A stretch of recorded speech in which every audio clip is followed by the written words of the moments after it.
So we're actually going to take a break in our coding project videos right now because we've done 1, 2, 3, 4, 5, 6, 7. We're going to save number 8 for the next video. I want to show you something really cool. Now that you've done a project with cloning in number 7, we're ready to make our title screen a little bit more cool. We want to add 2 sprites now. So we're going to draw one that is just this tiniest little 1 pixel black dot on the screen, right in the middle. Okay, you can't even see it, but it's there. We're going to call this, oh, we'll leave that costume one, that's fine. We're going to call this main screen dot.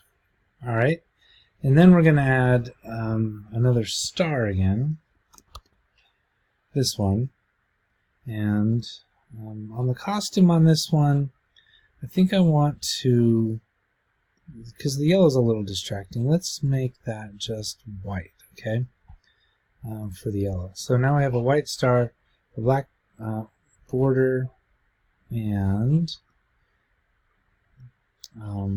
here's what we're going to do. Let's shrink the size on that, and maybe even smaller. And let's add some code on here with the broadcast. So event, when I receive, clear everything we want to hide. And then under event, when I receive, go to main screen. Here's what we're going to do. Go under control and, let's do repeat. You need to decide how many stars you're going to want on the screen. We're going to start with 10. We're going to do a clone of myself. And now, what do we want these clones to do? So we're going to, when I start as a clone, we're going to do a forever loop, and I'll show you here in a second. Because we're going to make a bunch of clones on here, though, it would be smart to be able to get rid of those clones too. So we're going to delete these clones every time the clear everything broadcast gets sent. So we're going to make some clones, but anytime clear everything happens, it's just going to delete all the clones. That's why this forever loop here is going to be okay, because it's actually not going to happen very long. So here's what we want to do. Under motion, we're going to point towards, and instead of 0, 0, because we wanted to point towards the center, we called that one the main screen dot. So each clone is going to forever point to the main screen dot. Actually, we need this one first. Go to random position, point to the main screen dot, and then instead of moving towards the dot with a move 10 steps, we're going to do a minus 10 steps. Okay, so you should be able to imagine what's going to happen. We're going to put 10 stars on the screen. They're going to point towards the center dot, and they're going to move away from it. Now that only works if our main screen dot. Let's do an event here. When I receive, clear everything, looks, hide, and events when I receive main screen, go to main screen. We want to do looks, show, and I'm going to show it even though you really won't be able to see it because it's tiny. And then we do need go to 0, 0 here. Okay, and then so that main screen dot's going to be in the middle. The stars are forever going to point towards that star, the dot, move negative 10 steps, and then what I want to do is we need an if in here. An if sensing is touching the edge of the screen, the edge, then we want to change it back to a random position again. Okay, so we're going to have 10 stars appear randomly on the screen. They're going to point towards the middle, and they're going to move negative 10 steps. If they hit the edge, then they're going to do a random position again, and then in this loop they'll point to the main screen, they'll move negative 10 steps, and that'll keep going until the clear everything command gets sent, and then that clone will be deleted.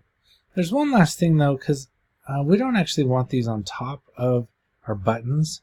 So make sure inside this forever loop, under the word looks, let's do go to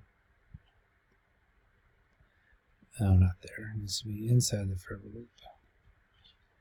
Go to back layer inside the forever loop. So the stars will be behind the buttons, and there will be 10 of them that'll move away from the center of the screen.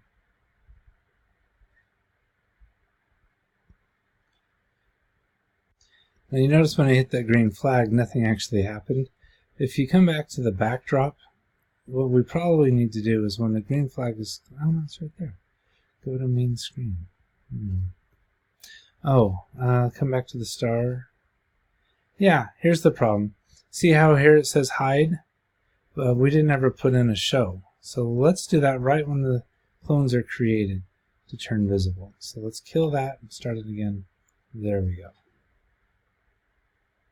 So now we have a really cool effect where it looks like even the main screen of the game we're flying through space. And there's ways to adjust that too.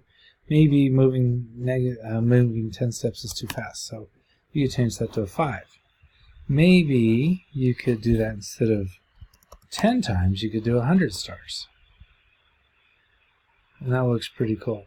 Maybe you think those are too big, so we can shrink the size down and run it. Okay.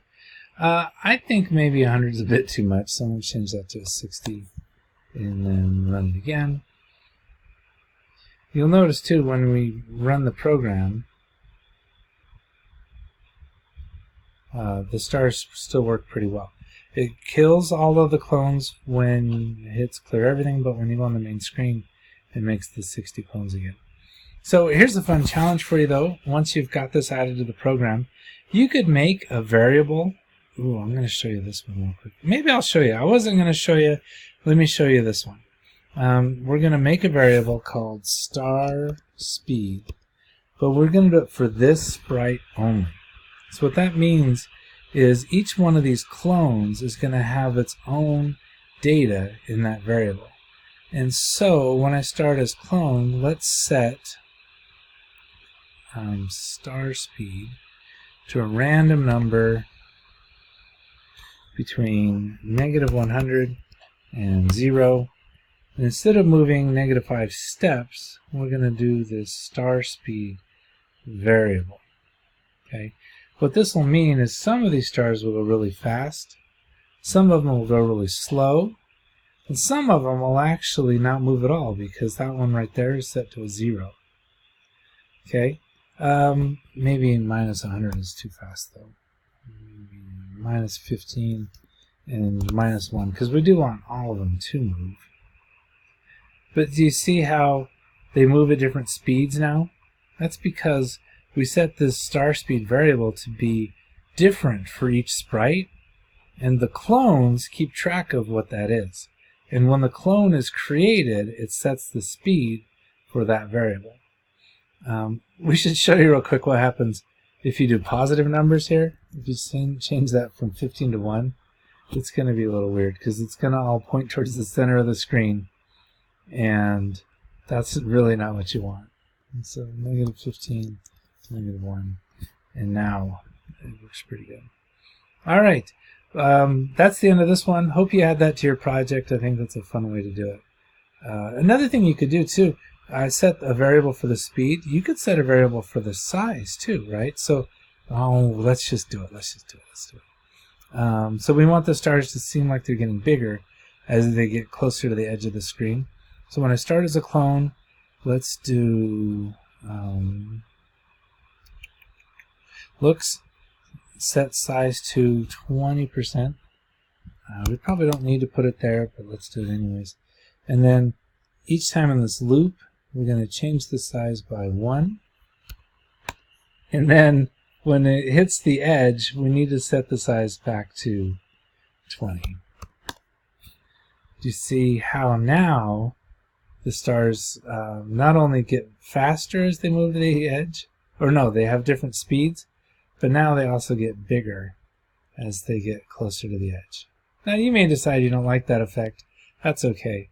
I'm going to probably take that out. But you can see how just a little bit of coding can make your projects a lot unique. Okay, that's the end of this video. Make sure you do the next one, and then we're all done for the contest.